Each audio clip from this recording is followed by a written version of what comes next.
ഹിജ്റ 2-ാമത്തെ വർഷം റജബിന്റെ അവസാനം അബ്ദുല്ലാഹിബ്നു ജഹിഷ് റളിയല്ലാഹു അൻഹുവിന്റെ നേതൃത്വത്തിൽ മുഹാജിറുകൾ അടങ്ങുന്ന ഒരെട്ടംഗ സംഘത്തെ നബി സല്ലല്ലാഹു അലൈഹി വസല്ലം അയക്കുകയുണ്ടായി. അവരുടെ കയ്യിൽ ഒരു കത്ത് കൊടുത്തിട്ട്, നിങ്ങൾ 2 ദിവസം യാത്ര ചെയ്യുക, അതിനുശേഷം മാത്രമേ ഈ കത്ത് തുറക്കാൻ പാടുള്ളൂ എന്ന് പറഞ്ഞിട്ട് യാത്ര അയക്കുകയാണ്. അങ്ങനെ അവർ യാത്ര തിരിച്ചു. 2 ദിവസത്തെ യാത്രയ്ക്ക് ശേഷം കത്ത് തുറന്നു നോക്കിയപ്പോൾ മക്കയ്ക്കും ത്വായിഫിനുമിടയിൽ സ്ഥിതി ചെയ്യുന്ന നഖല എന്ന് പറയുന്ന സ്ഥലം വരെ പോവുക. അവിടെ നിന്നുകൊണ്ട് ഖുറൈശികളുടെ നീക്കങ്ങൾ മനസ്സിലാക്കി വിവരങ്ങൾ നബി സല്ലല്ലാഹു അലൈഹി വസല്ലമയ്ക്ക് എത്തിച്ചു കൊടുക്കണം. ഇതായിരുന്നു കത്തിലെ ഉള്ളടക്കം. സംഘത്തിലുണ്ടായിരുന്ന 2 പേർ Saad bin Abi Waqqas, Utbah bin Ghazwan റളിയല്ലാഹു അൻഹുമ. അവർ 2 പേരും നഷ്ടപ്പെട്ടുപോയ ഒട്ടകത്തെ തേടി പോവുകയാണ്. സംഘത്തിലുള്ള ബാക്കി 6 പേർ ഈ സമയം നഖിലയിൽ എത്തിയിരിക്കുകയാണ്. അവർ അവിടെ തമ്പടിച്ച് താമസിക്കുകയാണ്.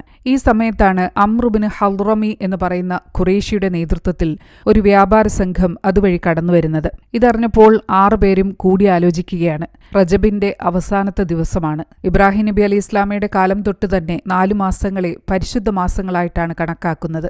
ഹജ്ജിനു വേണ്ടി ഒരുക്കങ്ങൾ നടക്കുന്ന ദുൽഖഅദ, ഹജ്ജ് നടക്കുന്ന ദുൽഹിജ്ജ, തുടർന്ന് വരുന്ന മുഹറം, ഈ 3 മാസങ്ങളും കൂടാതെ റജബ് മാസവുമാണ് പരിശുദ്ധ മാസങ്ങളായി കണക്കാക്കുന്നത്.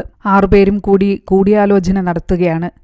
ഖുറൈശികൾ ഏൽപ്പിച്ച പീഡനങ്ങളും തടഞ്ഞുവെച്ച സമ്പത്തുകളുമൊക്കെ അവരുടെ ഓർമ്മയിലുണ്ട്. റജബ് കഴിയട്ടെ എന്ന് വിചാരിച്ചു കഴിഞ്ഞാൽ അപ്പോഴേക്കും അവർ മസ്ജിദുൽ ഹറമിന്റെ പരിധിക്കുള്ളിൽ പ്രവേശിക്കും. പിന്നെ അവരെ ഒന്നും ചെയ്യാൻ സാധിക്കുകയില്ല. എന്നാൽ ഇപ്പോൾ എന്തെങ്കിലും ചെയ്യാം എന്ന് വിചാരിച്ചു കഴിഞ്ഞാൽ അത് പരിശുദ്ധ മാസത്തിലാണ് താനും. അവർ കുറച്ചുനേരം സംശയിച്ചു നിന്നു. മുന്നോട്ട് നീങ്ങാൻ ഭയപ്പെട്ടു. കുറച്ചു കഴിഞ്ഞപ്പോൾ പരസ്പരം ധൈര്യം കൊടുത്തുകൊണ്ട് അവർ മുന്നോട്ട് നീങ്ങി.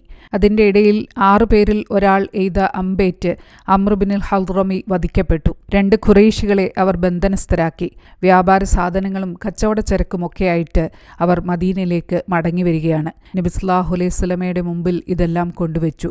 നബി സല്ലല്ലാഹു അലൈഹി വസല്ലമ അവരോട് ചോദിച്ചു, ഈ വിശുദ്ധ മാസത്തിൽ യുദ്ധം ചെയ്യാൻ നിങ്ങൾക്ക് ഞാൻ അനുവാദം തന്നിട്ടില്ലല്ലോ, നിങ്ങൾ പിന്നെ എന്തിനാണ് യുദ്ധം ചെയ്തത്? ഈ വിവരം അറിഞ്ഞതോടുകൂടി മുസ്ലിങ്ങളൊക്കെ അവരെ കഠിനമായി ആക്ഷേപിക്കാൻ തുടങ്ങി. ഖുറൈശികളാകട്ടെ ഈ അവസരം നല്ലതുപോലെ ഉപയോഗപ്പെടുത്തി. ജൂതന്മാരും വെറുതെ ഇരുന്നില്ല. അവരും ഈ അവസരം നല്ലതുപോലെ ഉപയോഗപ്പെടുത്തി. ഈ ഒരു സമയത്താണ് സൂറത്തുൽ ബഖറയുടെ 217-ാമത്തെ ആയത്ത് അവതരിക്കുന്നത്. വിലക്കപ്പെട്ട മാസത്തിൽ യുദ്ധം ചെയ്യുന്നതിനെപ്പറ്റി അവർ നിന്നോട് ചോദിക്കുന്നു. പറയുക, ആ മാസത്തിൽ യുദ്ധം ചെയ്യുന്നത് വലിയ അപരാധം തന്നെയാകുന്നു. എന്നാൽ അള്ളാഹുവിന്റെ മാർഗത്തിൽ നിന്നും ജനങ്ങളെ തടയുന്നതും അവനിൽ അവിശ്വസിക്കുന്നതും മസ്ജിദുൽ ഹറാമിൽ നിന്നും ജനങ്ങളെ തടയുന്നതും അതിന്റെ അവകാശികളെ അവിടെ നിന്നും പുറത്താക്കുന്നതും അള്ളാഹുവിന്റെ അടുക്കൽ കൂടുതൽ ഗൗരവമുള്ളതാകുന്നു. ഫിത്ന കൊലയേക്കാൾ ഗുരുതരമാകുന്നു. അവർക്ക് സാധിക്കുമെങ്കിൽ നിങ്ങളുടെ ദീനിൽ നിന്നും പിന്തിരിപ്പിക്കുന്നതുവരെ അവർ